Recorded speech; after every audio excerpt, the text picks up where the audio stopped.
Doctor Sarvepalli Radhakrishnan, हमारे माननीय राजनेता और हमारे दूसरे राष्ट्रपति। एक दिन जब वे अपने घर में सुबह के समय अखबार पढ़ रहे थे, तभी उनका एक शिष्य उनके पास आया। वह शिष्य एक सनातन केरल ब्राह्मण था जिसका नाम सुधाकर पिल्लई था। सुधाकर पिल्लई उनके पास पहुंचे और कुछ कहने ही वाले थे।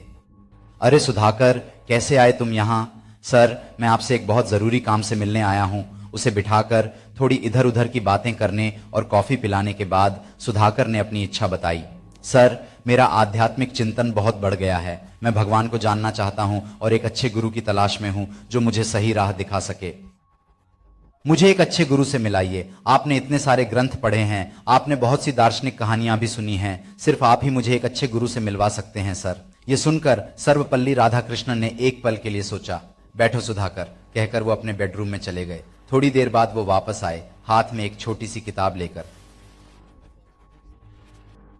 और सुधाकर पिल्लई के हाथ में रख दी। सुधाकर पिल्लई ने जब उस किताब को खोलकर देखा तो वो बाइबल का दूसरा भाग, नया नियम, यीशु मसीह का जीवन चरित्र था। सुधाकर पिल्लई का चेहरा लाल हो गया। उन्होंने राधाकृष्णन की ओर देखते हुए कहा, सर, आपने ये क्या किया? क्या हुआ? राधाकृष्णन ने पूछा। सुधाकर पिल्लई ने कहा, मैंने तो एक महान गुरु से मिलवाने को कहा था, लेकिन आपने। सर, ये क्या किया? क्यों? क्या तुम सोचते हो कि मैंने ऐसा क्यों किया? उन्होंने कहा, सर, आपने मुझे मेरी जाति और मेरे भगवान से दूर कर दिया है।